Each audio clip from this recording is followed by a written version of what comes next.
বর্তমান উত্তেজনাপূর্ণ রাজনৈতিক এবং অর্থনৈতিক পরিস্থিতির মধ্যে ডক্টর মোহাম্মদ ইউনূস বিবিসি বাংলার সঙ্গে একান্ত সাক্ষাৎকারে দেশের পরিস্থিতি নিয়ে গুরুত্বপূর্ণ মন্তব্য করেছেন। অন্তর্বর্তীকালীন সরকারের প্রধান উপদেষ্টা বলেছেন, একটি পলাতক দল দেশ ছেড়ে চলে গেলেও তারা এখনও দেশে অস্থিতিশীলতা সৃষ্টির ষড়যন্ত্রে লিপ্ত। বিবিসি বাংলার সঙ্গে একান্ত সাক্ষাৎকারে ৩ মার্চ তিনি এসব কথা বলেন। সাক্ষাৎকারে তিনি সরকারের ৭ মাসের কার্যক্রম, আইন শৃঙ্খলা পরিস্থিতি, সংস্কার উদ্যোগ, আসন্ন নির্বাচন, ছাত্র নেতৃত্বের নতুন দল গঠন সহ সাম্প্রতিক রাজনৈতিক ঘটনার প্রবাহ নিয়ে বিস্তারিত আলোচনা করেন। ভারতের সঙ্গে বাংলাদেশের কূটনৈতিক সম্পর্কেও তার মূল্যায়ন তুলে ধরেন।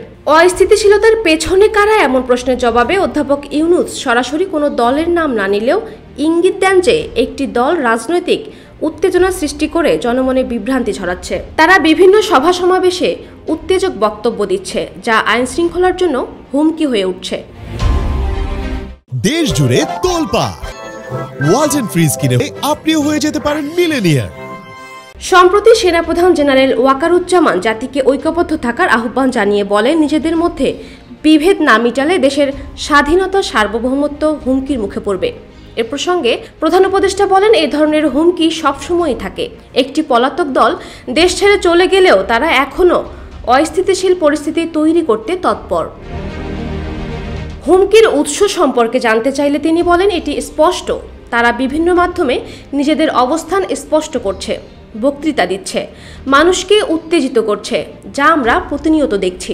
অপরাধ পরিস্থিতি সম্পর্কে অধ্যাপক ইউনূস বলেন, অপরাধের হার বাড়েনি, বরং আগের মতোই রয়েছে। তবে পুলিশের প্রতি জনগণের আস্থা পুরোপুরি পুনর্স্থাপন করতে কিছুটা সময় লাগবে। তিনি বলেন, প্রথম দিকে পুলিশ বাহিনী মাঠে নামতে দ্বিধাগ্রস্ত ছিল, তবে দীর্ঘ প্রচেষ্টার পর পরিস্থিতি নিয়ন্ত্রণে এসেছে। আইন শৃঙ্খলা পরিস্থিতির আরও উন্নতির জন্য সরকার কাজ করে যাচ্ছে।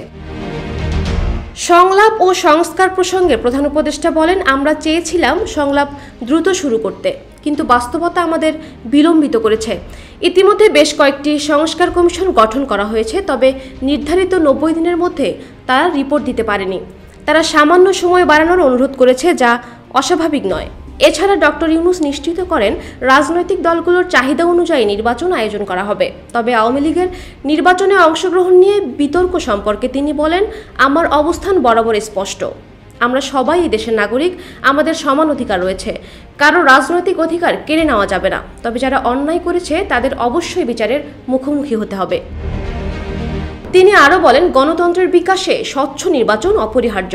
সরকার চায় সব দল নির্বাচনে অংশগ্রহণ করুক, যাতে জনগণ তাদের ইচ্ছামতো প্রতিনিধি নির্বাচন করতে পারে। তবে সহিংসতা ও নাশকতার বিরুদ্ধে সরকার কঠোর অবস্থানে থাকবে বলেও জানান তিনি। ভারত বাংলাদেশের সম্পর্ক সংকট নাকি মেঘাচ্ছন্ন জানতে চাইলে ডক্টর ইউনূস বলেন, সম্প্রতি ভারত বাংলাদেশের সম্পর্কের অবনতি নিয়ে নানা গুঞ্জন উঠেছে। বাংলাদেশ ভারতের সম্পর্ক ঐতিহাসিকভাবেই ঘনিষ্ঠ ছিল, আছে এবং ভবিষ্যতেও থাকবে।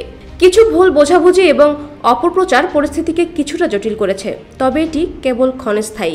আমরা এই ভুল বোঝাবুঝির সমাধানে কাজ করেছি এবং সম্পর্ক আগের মতোই শক্তিশালী থাকবে। তিনি আরও বলেন, ভারতের সঙ্গে আমাদের বাণিজ্যিক ও রাজনৈতিক স্বার্থ জড়িত, তাই দুই দেশের মধ্যে সুসম্পর্ক বজায় রাখা অত্যন্ত গুরুত্বপূর্ণ।